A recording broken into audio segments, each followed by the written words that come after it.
they have seen literally millions of dollars in improvements from having this. So it's kind of like, yeah, we have, like, not doing it is foolish.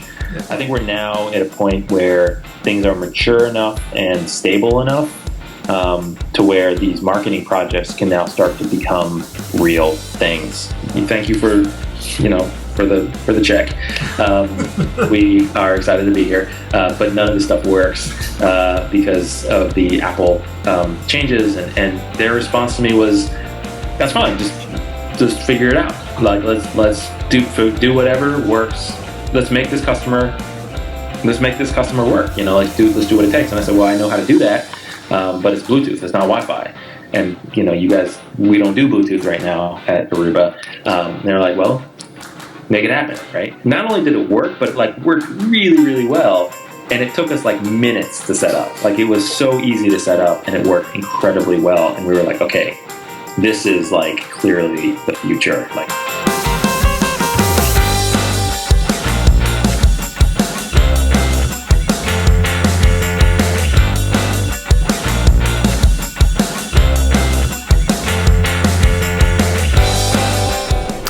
Welcome to the Hitchhiker's Guide to the Ecosystem. My name is Steve Statler of Statler Consulting. We are bringing this to you in partnership with our friends at Proxbook. And this week I'm going to be interviewing Kubo, who is the guy that brought beacons to one of the biggest computer companies in the world, HPE Enterprise. Kiyo is the director of the Meridian group within Aruba, which is an HPE Enterprise company. And of course, HP are one of the founders of Silicon Valley, a $34 billion market cap behemoth. So really excited to talk to Kiyo, and we're going to be talking about the founding story, how he got into beacons, how that ended up as part of HP, the products, the customers. Kiyo is actually the guy that got HP into the beacon business. Is that so? Welcome to the show, and is that a fair description of what you did? Yeah, I guess so. Yeah, we were startup Meridian. We started the company because we believed in the late 90s that mobile phones were going to be, or mobile devices were going to be a way that people interacted with the world. And so we started a company to make that easy for people to do within their own venues. And we were about 10 years, I would say, early. And so we started this company that was doing, well, in order to keep the lights on, we basically did consulting. So if somebody wanted a mobile application, they would come to us because we were one of a rare group of people who were working on mobile applications before the iPhone. And then when the iPhone came out, it was like I think in LA, and everyone has a screenplay. Everyone's working on a screenplay. It's like everyone's working on an app, right? And everyone who would find out that I made mobile applications, would tell me about their app that they wanted me to make. And so we started doing iPhone stuff, and when we started working on a particular project at the American Museum of Natural History, and that space is enormous. It's enormous, and it's very confusing. It's I think it's 26 buildings built over 150 years, all sort of crammed together, and so it's very easy to get lost inside of it. And they wanted to have basically a navigation app for the building, and we started on the project in, I think it was 2006. It was before the iPhone, actually, and we were working on it on Windows mobile devices, and then we switched over to iOS devices. And the interesting thing about iOS devices was that you couldn't do location the way that we had always done it historically, and that was to basically scan for Wi-Fi access points and then triangulate your location. On iOS, you couldn't do signal scans, so we kind of flipped it on its head, and we had the device probe a lot, and then the network would hear all those probes, and then the network would be able to calculate the location of the device, and that worked out really well for a couple of years. And then So you're using basically cell tower triangulation? Or? no, it was network as in like Wi-Fi, Oh, right? the network So Wi-Fi. Okay. the device would do a probe request for Wi-Fi access points around it, and the beauty of a probe request is that it's like all channels, which means that you have all the access points that are near you are typically on different channels, and so then it will figure out where the device is based on all the access points hearing the probe at different RSSI values, and then the network calculating the locations of all those devices.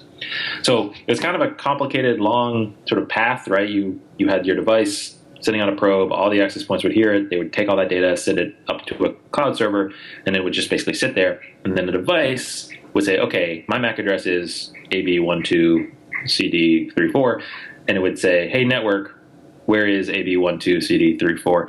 And the network would say, oh, I know where that is. It's right here. And it would send it back to the device, and then we could put your dot on a map, basically. So you had software talking to each of the access points. So did you have actually software that was on the access points that was looking for your phone?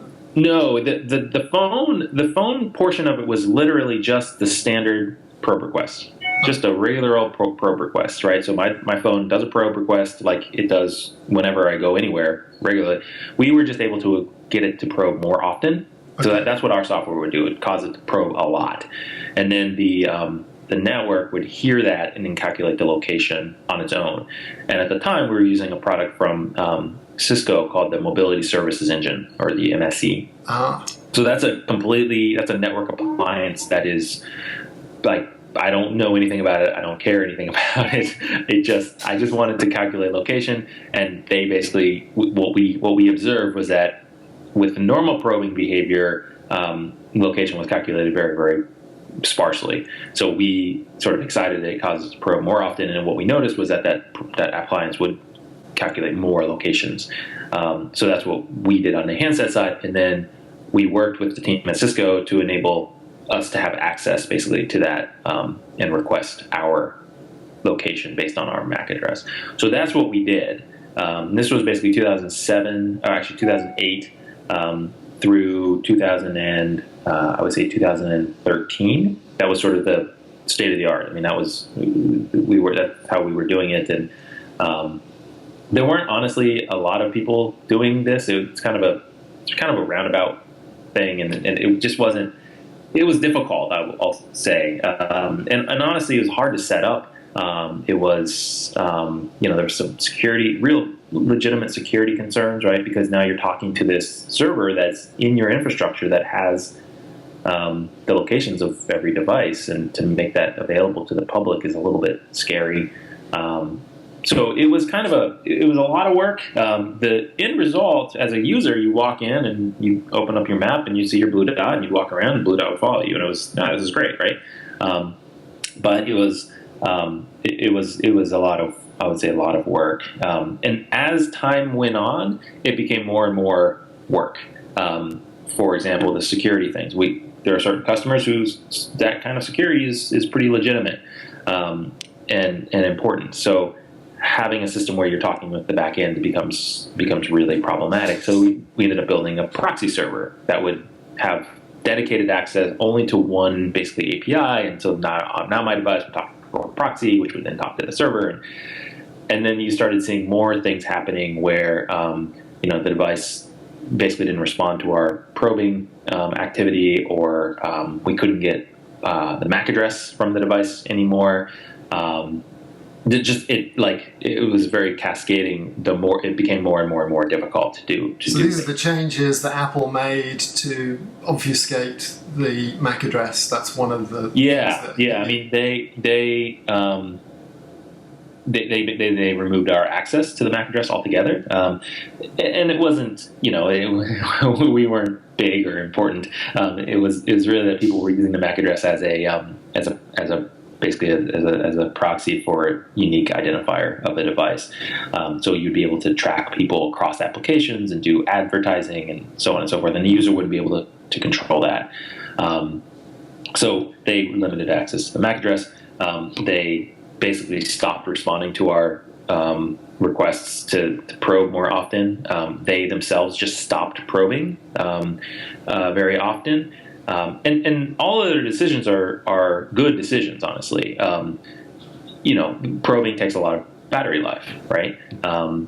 Being able to track a device is a security issue. So there's a lot of changes that they made. The MAC address thing is a security issue. It's something they want the users to control whether or not they're part of the process, right? They don't want users to just be sort of blindly tracked by whoever wants to track them. And just to kind of recap where we are in the story, so you'd started off with a consulting business, and then you kind of pivoted to a Meridian, which was, you were the CEO of Meridian, and Meridian was a company that provided tool rather than you writing every application. You provided a framework, a development environment where people could very simply create apps. And it just so happened that indoor location was kind of one of your unique selling points. Is that? Yeah, we sort of had this belief. Our very, very first thing that we did was that we were in the human-computer interaction lab designing basically user experience on laptops. And Cornell had what I believe is the largest wireless network, had at the time, this was in the late 90s, the largest wireless network ever built. The entire campus had wireless. And one of the benefits of working on this project was that they gave you a laptop, right? And so I was like, this is great, I'm in. So I had this Dell laptop and this giant Aeronet card that you slotted into the side, and the device was now a wireless laptop, and it was sort of like, okay, well, what does that mean to have a computer that is always on the internet? And as a user, what does that mean? And we kind of were interested in it a little bit more. Like, well, let's just assume that these are going to get more and more mobile. What does that mean for users? And so we really, at the very beginning of the foundation of the company, we were thinking about users in places with computing devices, basically. The first thing that we actually built was a laptop-based application where we realized that you connected to the Wi-Fi and you could, have internet. But what we figured out was that you could also figure out where you were. Mm-hmm. So if you opened up your laptop and you were at Willard Strait, the dining hall, we would know that you were in that dining hall when you opened up your laptop. Mm-hmm. So we could give you all the information about that dining hall. And we also thought it was important that people should be able to sort of check in, basically, at those places. So we created this whole concept of people checking in at places and reviewing and commenting on those places. I would say that the place where we failed the most, like with that concept, because that now concept is obviously everywhere now, is that we required you to be a part of the system in order to feed into it, right? So you had to actually go to that place and open up your laptop and type in whatever your comment was for that place.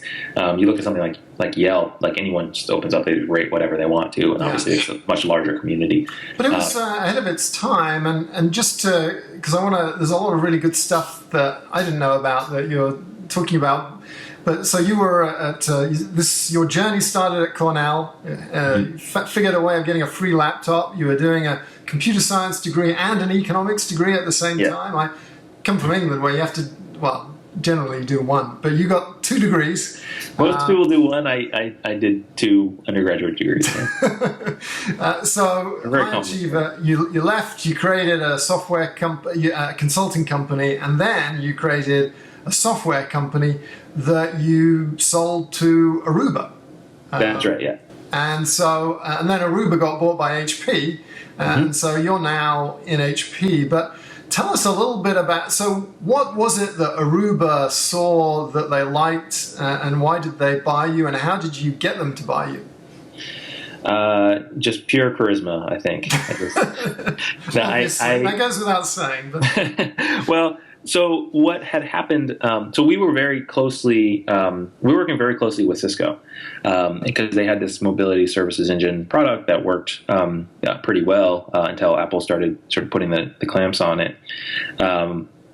And they actually reached out to us. What happened was we had sort of started talking to them about becoming more closely integrated with them, and one of the people from Aruba reached out to us because they had started running into customers who were asking them if they integrated with Meridian, and they were like, "What is Meridian?"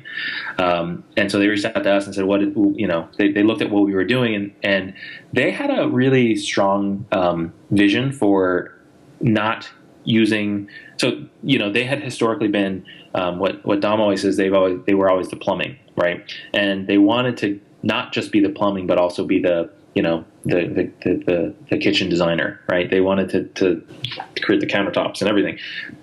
And so when they came and talked to us, it was just like, we do this right now. We know that there's lots of interesting things happening within the network. How can we do more, basically, with the network? And so their vision was quite compelling, and it was our same vision, basically. So in order to be able to execute our vision at scale, I guess, and with a really tight bond because the location is the network information, the stuff that's on the network and controlling the network is a lot of the meat. Like, that's where things can get really interesting. Like, we make applications right now where you can we can get turn-by-turn navigation anywhere you want to go. But if you just have, like, give me directions to room 102C or whatever, that's not that compelling compared to, take me to endocrinology. And the more data you put with it, and the more power you give to the application, the more interesting the whole thing becomes. So with the network, to be able to auto log you onto the network, for example, just by having the application, or to be able to tell the network to give me differentiated access, or to be able to tell the network or ask the network for something, based on number of people in a particular area, all that stuff. The two coming together allowed us to do a lot more of the stuff that we wanted to do, and it was almost like they were thinking about it more from the network side than the user side, but they were thinking about the same things that we were thinking about. So it was pretty exciting to be able to sort of, I guess, work with people who saw, I guess, the same vision that we saw. Yeah, that makes sense. I mean, they wanted to get in the solution space. They didn't want to just be a vanilla infrastructure company. Yeah. So they saw what you were doing, and you were providing more of the complete solution. And so you could take this kind of vanilla set of signals and coordinates and turn it into something that was compelling. And my understanding is, when they decided to buy you, there were no Bluetooth beacons involved. That's right. Yeah. Yeah, and that's one of the sort of, I think it speaks to Dom and Kirti. Kirti is the co-founder, and Dom, obviously, the CEO of Aruba. They acquired us the deal closed in May of 2013, and at the time, the model was, look, Aruba's working on this product called Ale. It's basically Aruba's version of the MSE, right? It's a network appliance that calculates location. And Meridian will come in and we'll sort of plug into Ale, and then we'll be able to provide this solution. We'll keep working with Cisco. Everything will continue to be supported, and that's sort of the Aruba way, right? Just make it work, whatever the customer needs. But we would slot into Ale. And so deal closes in May, and then in June, Apple had their developer conference, and a lot of stuff changed, right? Access to the MAC address, I think, went away at that particular developer conference. The probe requests dropped dramatically. So a lot of things changed, like 2 weeks, right? 3 weeks after we came on board. And we had myself and my co-founder, Nick Farina, had a number of conversations about this, and we knew we could make it work on the Wi-Fi. We knew that would work. It was complicated, and it was it was kludgy, but we could definitely make it work. but it felt like there was a better way, and so we started looking at Bluetooth specifically. And I believe at that conference was also the conference that they announced iBeacon, which was the 2013. 2013, yeah, the Worldwide Developer Conference. That's when Craig, the head of software operating system development, had iBeacon on the slide in the keynote. Yeah. So that was. So we looked at that and thought, okay, this is interesting because it basically is what we were doing before iPhone with with Wi-Fi. We could do a signal scan on the device. We could hear everything, and we could calculate location, and we could scan like as much as we wanted to. I mean, every second, and so we could actually calculate location more regularly. Yeah. And so we started doing a deployment at the Levi Stadium, and we started the deployment with Wi-Fi based location, and right in front of the customer. So this is for the Super Bowl. Just to add was it? Well, it wasn't for. This was not the Super Bowl. This was They were opening Levi Stadium in the 20. I think it was 2014. I think was the first one. They were opening Levi Stadium, right? It didn't exist, right? So it was under construction, and they basically bought our services to provide location in their app. Right. And so we started working on that, and it was like evident that it basically wasn't going to work with Wi-Fi.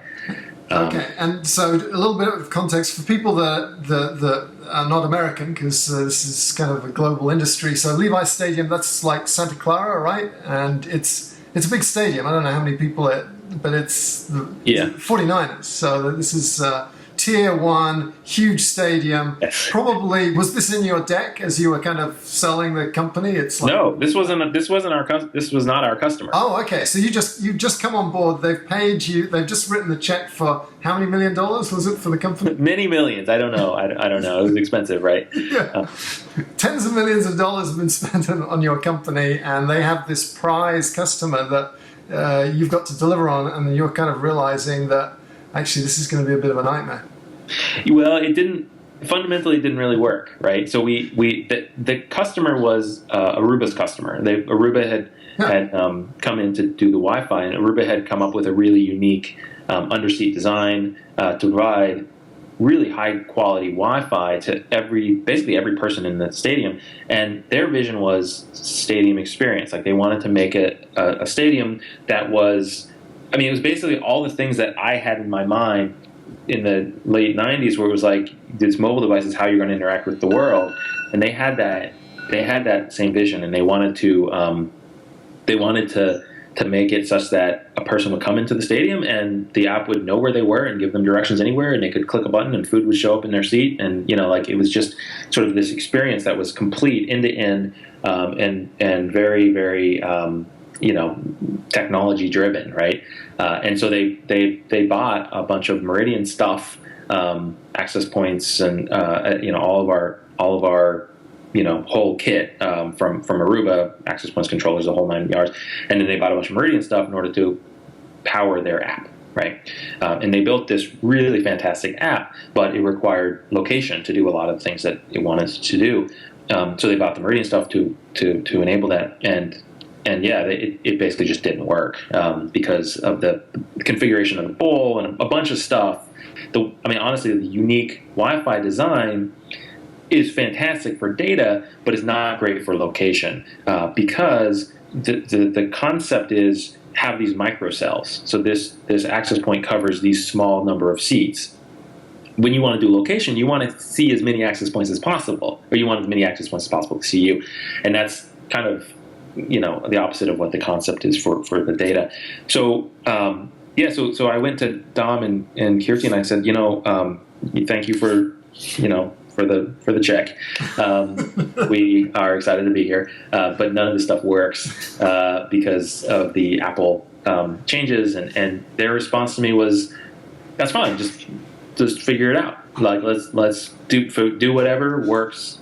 Let's make this customer work. Let's do what it takes. And I said, well, I know how to do that, but it's Bluetooth. It's not Wi-Fi. And you guys, we don't do Bluetooth right now at Aruba. And they're like, well, make it happen, right? And it was kind of an amazing process because I went on the internet and just bought these little, little cheap boards, cheap beacons. You can get cheap beacons from anyone. And I started tinkering with them. And I was like, I played with it, and it was mostly actually Nick, my co-founder, Nick Farina. He is like an engineering wizard. He can basically build anything in a couple hours. And so he like put together a bunch of stuff real quickly, and we talked about it a lot, and we wrote a quick algorithm. He wrote a quick algorithm, and then we deployed it, and we were like, holy crap, this works. Like, not only did it work, but it like worked really, really well.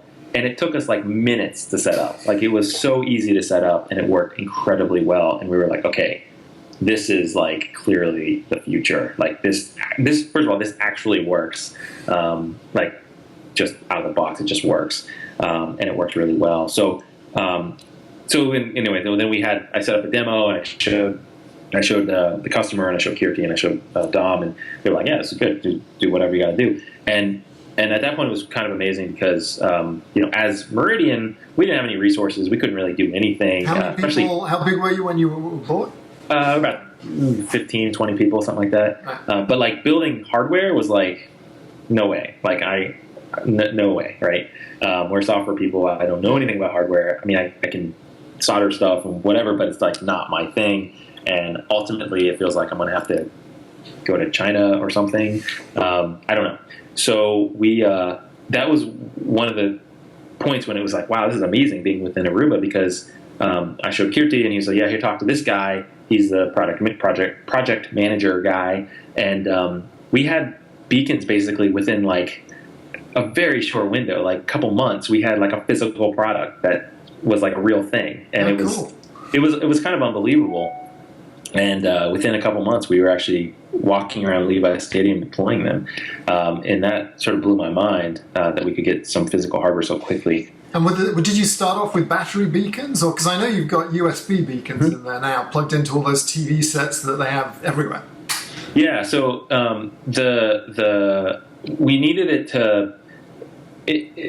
part of the beauty, I guess, of the design or of the technology was that we would, with the APs, like I said, you have the APs wherever the APs are, and they tend to be designed for good data.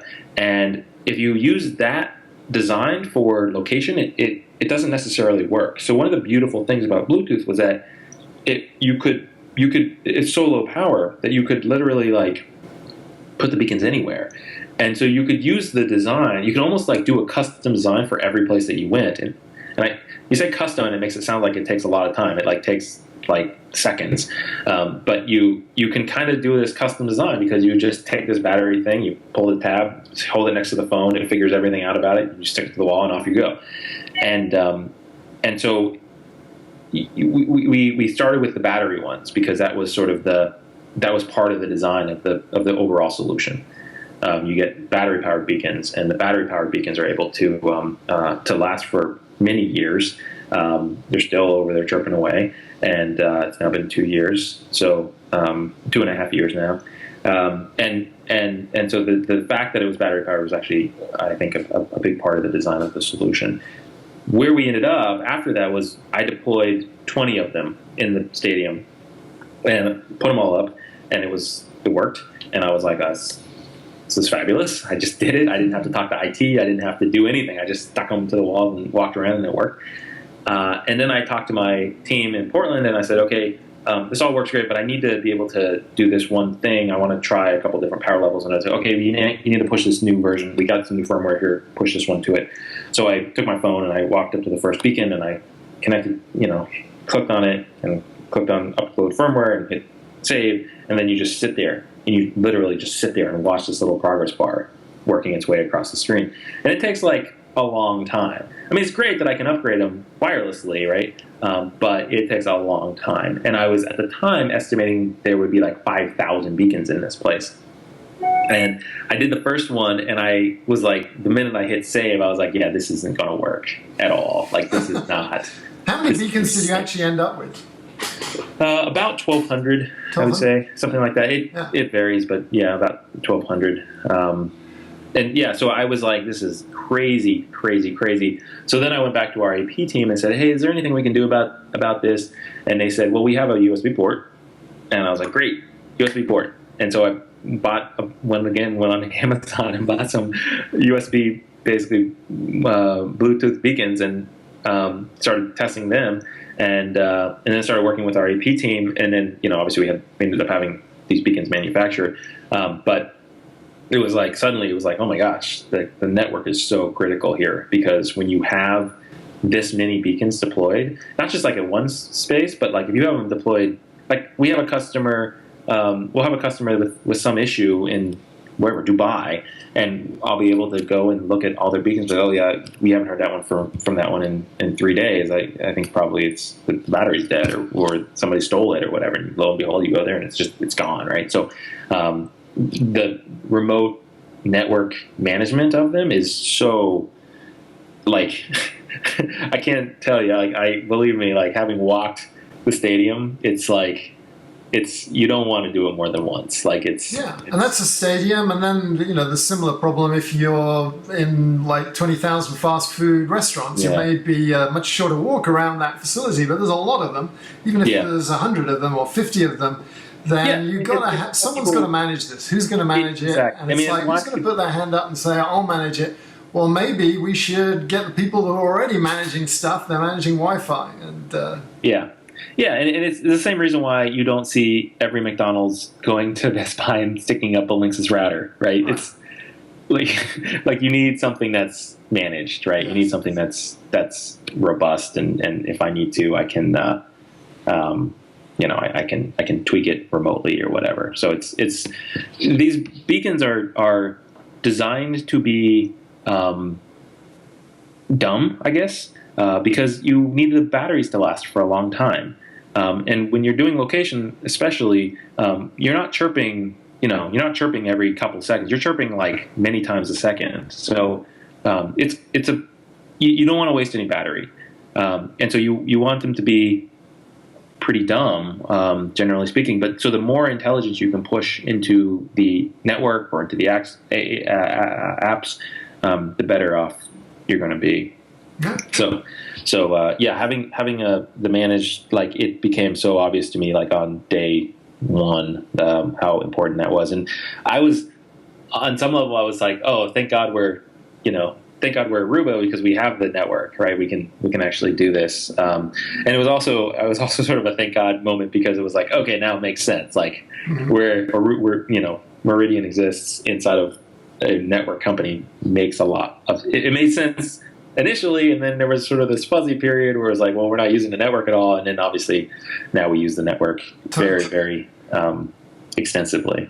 Yeah, and I think the Wi-Fi infrastructure vendors or solution providers, they have a really important role in this ecosystem. I mean, if beacons are to achieve their potential, then mainstream retailers are probably not going to buy from companies they've never heard of, but they probably have heard of HP. So maybe we should just do the last bit of the story, which was, so you've created a product in Aruba, you've got some beacons, you've figured out the relationship with the access point, and HP then comes and buys Aruba. So are you because you've got essentially two businesses, it seems to me. You've got this Meridian app creation tool set, and you've got beacons, and they work seamlessly together.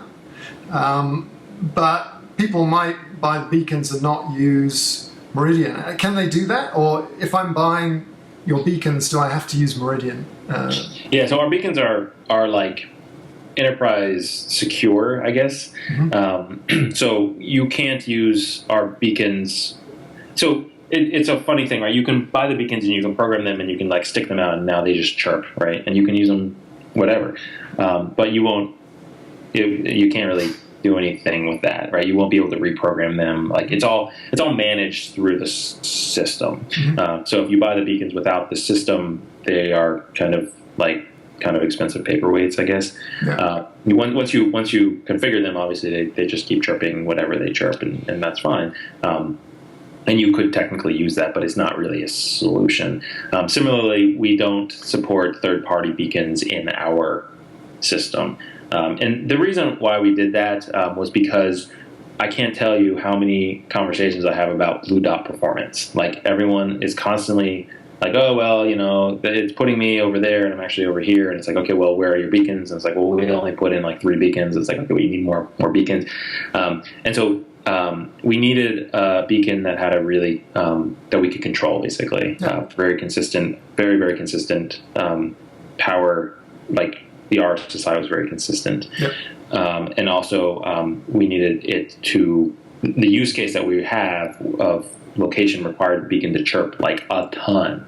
And in order to do that, you needed a pretty big battery. So we kind of had some kind of, I guess, unique needs from our beacons.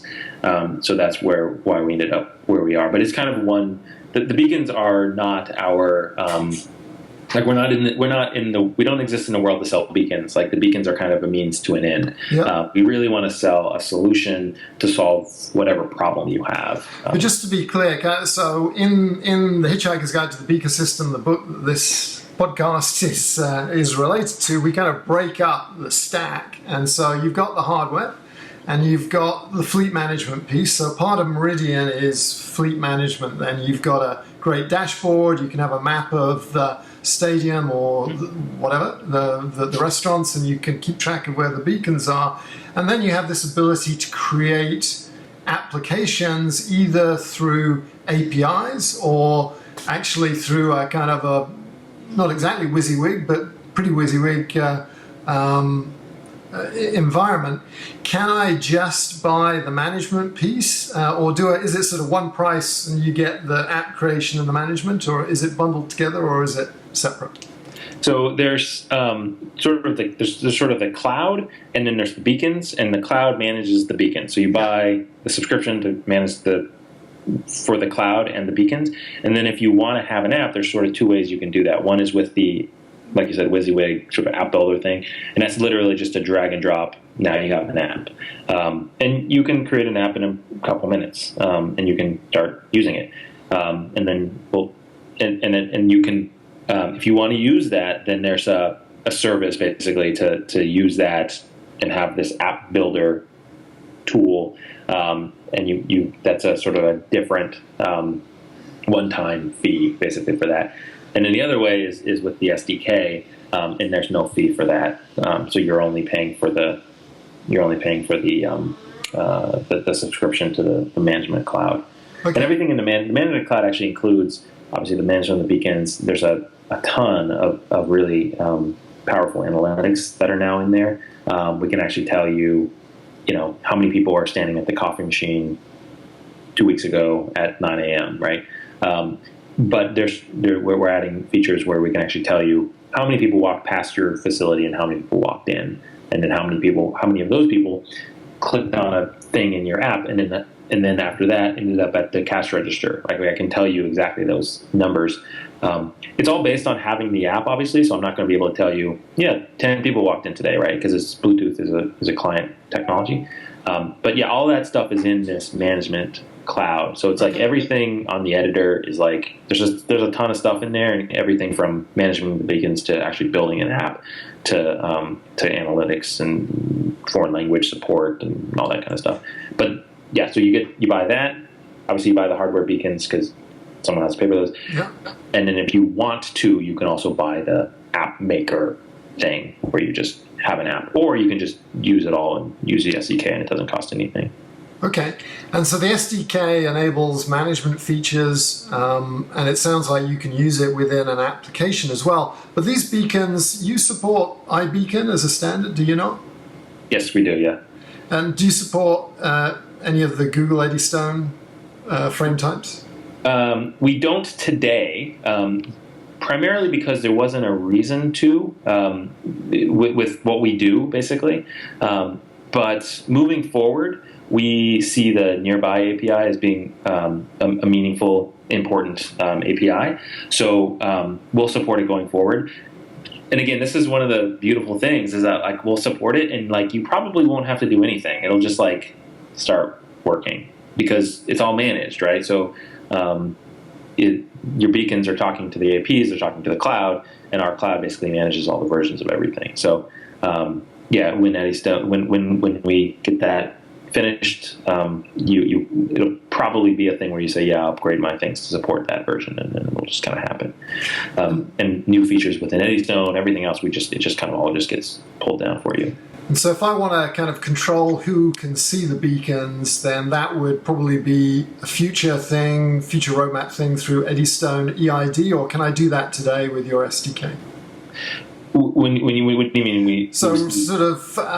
If this is generic iBeacon, then anyone can see the iBeacon. You don't do any kind of obfuscation, rotation of the UUID or anything to control who can see the beacon today. So I'm just wondering in the future, so there's Eddystone's kind of several things, isn't it? There's the UID, which is their iBeacon. There's EID, which is where they implement some conditional access, and then there's physical web. Are you going to be supporting all of those or just one of those? We will support, so we have specific use cases that we have in mind with the technology, and most of them are around user using an application. So we'll support the ones that we find useful, I guess. Like, for example, they have the whole management frame.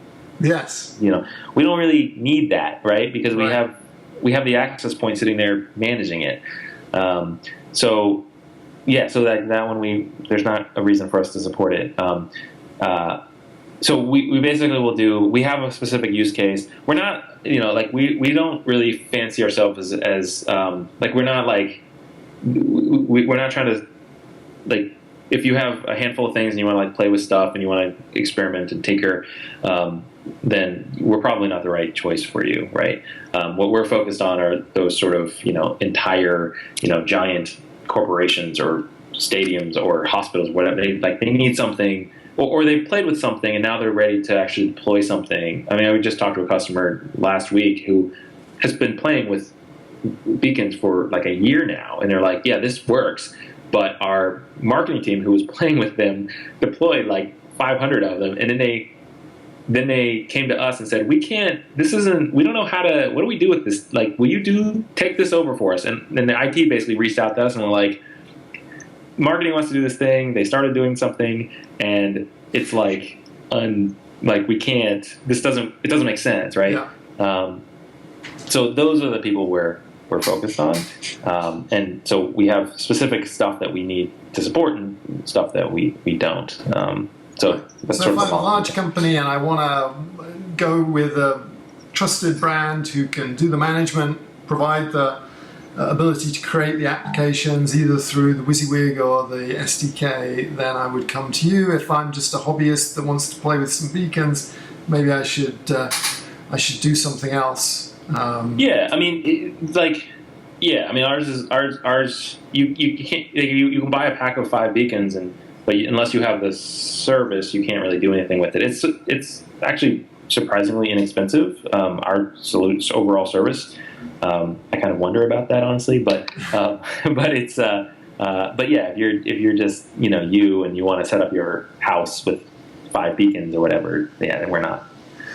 And so so can you talk a little bit about the customers? Or actually, before we'll talk about the customers in a minute, there's just one thing I had to ask you. So your company was founded in Portland, Oregon, and I was looking and your offices were like 725 Flanders. That's the address. I used to live at 725 Flanders in Portland. So was that like an apartment? It's interesting. I don't know. When did you live there? Like a long time ago. This was like 15 years ago, something like that. Well, we moved into there actually in 2006, 2005, something like that. But it was not my apartment. It was our office, and the building is actually kind of surprisingly mixed. Like there were a number of web development firms in the building. It is condos. I mean, they're all condos, but when you're 5 people, it's kind of the perfect space. Oh, it's one of the best places I lived. It's like Pearl District by the park. You could go up on the roof and get this amazing view of Portland, and it was just this huge open space. It was like the best. Then we had pets and kids, and so we moved into suburbia. But anyway, okay. Yeah, so it was our office. I lived I think at the time I lived on the east side, Belmont area. Ah, Um, fantastic. but yeah, it's a good office. There were some days that I slept there, so Terrible soundproofing. That was one of the things I do remember. It's like joining a commune. You could hear everything that's going on. Yeah. Let's get back to your customers. So who's using HP's solution? Let's see here. Levi Stadium, the Intrepid Museum in New York, Orlando International Airport. Who else? I think I have a list somewhere. American Museum of Natural History. Warren Buffett's retailer. What's that? The Warren Buffett's furniture company. Nebraska Furniture Mart, Lincoln Center, the CN Tower in Canada, Rio Airport, actually, for the Olympics. That one's pretty cool. Fantastic. What else? Houston Airport. It's kind of there's places all over the world. It's lots of verticals. We're focused primarily on sort of big places, right? So not either big places or places with lots of branches, right? Yeah. You're yeah. HP. You're going to be focused on that kind of stuff. Yeah, well, it is weird. I mean, it is a little odd being HP, right? Because we are. I honestly think the weirdest thing about being HP is how much. So I'm very involved in the sort of day to day with helping sales and supporting the field. But the field is like huge. So they're out doing stuff all day long, and like there's deals coming in left and right, and I don't even know that they're deals. You know what I mean? Like I just got one the other day in Asia. It's like, what is this? I didn't even know this one was going on. It's like a big deal. So I think it's great for our ecosystem because I want to get your sense of where we are in terms of the development of it and what is required because we don't have much time. We just got 5 minutes left. But I do think that the fact that all of the Wi-Fi infrastructure players have an offering now, to not necessarily all at the same level, but they've all got something in the beacon space. That is what the conservative early majority, they want to see it. Unless they're buying from a company that your mother knows the name of, then this ecosystem isn't going to take off. It's because people are risk averse. So the fact that HP's in the game is fantastic for all of us guys that work in small consulting businesses and or developing software because it validates the market. So thanks for doing that. Appreciate it. Where do you think this market is in terms of its maturity, and what are your predictions in terms of what it's going to take for this to move forward? So I've had a lot of conversations in recent months, I guess, with customers like the one I just described, who had a marketing team that was going and doing something. And it was always going to be, it was never going to be a thing until it got officially managed, I guess. Somebody officially stepped in and said, okay, this is a thing we're gonna do. And so, yeah, like I said, their IT team reached out to us and said, how do we, we need to, I can't fly somebody to all these different places to deal with this stuff. So I think that, we are where we are, not because it was, we didn't put our finger in the air and be like, you know what, Bluetooth, let's do that, right? It was like, this was the thing that worked, right? This was the thing that worked. It was cost effective, and it was pretty straightforward compared to what we had been doing historically. So if you want to do this, this is kind of the way to do it. Like, this is kind of what we've learned over, at this point, 20 years of fighting this, trying to make this happen.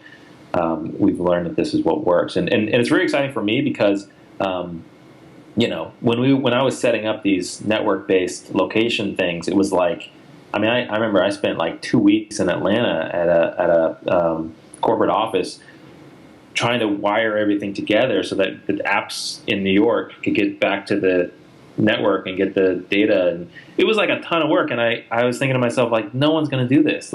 I'll do this, but no one's it's just too, and the benefits are not big enough. Right. And now and when I say the benefits are definitely there from a business case, but the benefits in terms of the accuracy was not great enough. So the use cases that you could solve were very limited. Like I could do, you're on the first floor, you're on the second floor, you're in this department of the store. And there's definitely benefit there, but it's a limited use case. With this, we finally have this sort of level of, I guess, accuracy for cost. Like the cost-benefit ratio is now such that it makes sense. And it's only really happened very recently. Like I said, even if you just stick up a bunch of beacons everywhere, you kind of run into that cost value issue again, right? Because now you got to manage these things, and can be a nightmare.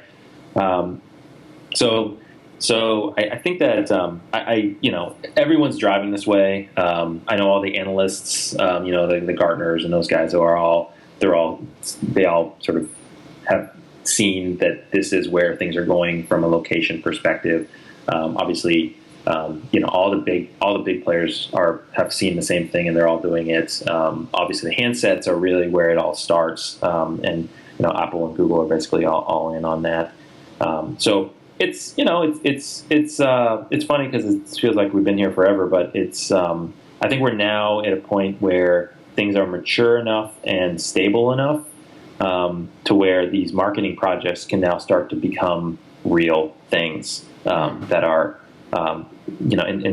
There's a lot of companies that have been doing marketing projects for a couple of years now, and they're all starting to convert over to like real things. And the people who have done it now, like the Levi Stadium people, they have seen literally millions of dollars in improvements from having this. So it's kind of like, yeah, we have, like, not doing it is foolish. Yeah, if you're in the experience business, then you got to do this. It's just and like I said, it's not just it's moved beyond like cool to now like I said, like they're literally making millions of dollars. Like it's cool obviously, but it's like it's impacting their bottom line. Well, that's a great note to end on. And it's funny, I was actually asked the question. I was being interviewed before I interviewed you, and I was asked, where are we in the market? And I said, well, I think we're at the end of the beginning. I think that's kind of where we are. I would agree with that, yeah. So wonderful to get a chance to talk with you, Kiyo, and I really appreciate your time. And congratulations on what you've done in bringing beacons to HP and bringing beacons to a great stadium. I've used the app when we had the Bluetooth. I was moderating a panel at the Bluetooth event that was at Levi Stadium, and so I actually got a chance to use the app, and it's a great app. So when you've got great companies that are delivering a quality service with a user experience and people are making money from it, then I think that can only be good for the ecosystem. Yeah, I agree. So thanks a lot. Yeah, my pleasure. All right.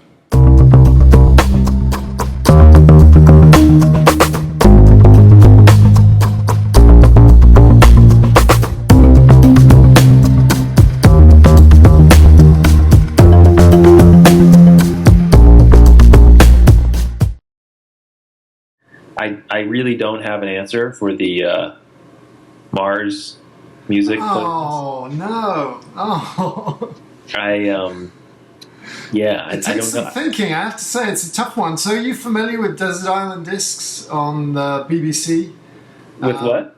It's a BBC show called Desert Island Discs. It's a radio show. Yeah. It's been going for like 70 years, and you have to choose these 7 discs that you would take to a desert island, and it's just a great show.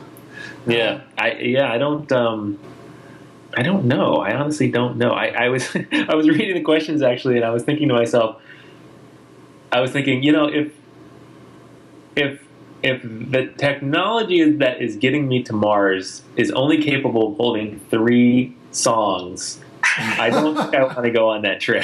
Well, the scenario, it's a little bit of a stretch, but the scenario is you didn't have any songs, and there's like bandwidth to Mars is just like very, very valuable and constrained, and so that's why but really, it's just we don't have time to go through more than 3, and it has to be limited, otherwise you couldn't have a show. So the premise is a limited number of songs, and what are so are you just not a musical person, or? No, just kind of, I mean, like the song that I have been listening to by far the most recently is the Alphabet song. The Alphabet song.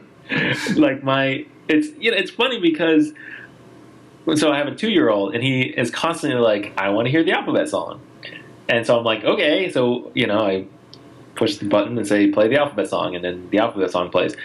And it's funny because my wife and I were talking about this the other day, and it was like she was like, oh, he just wants to hear this song so much.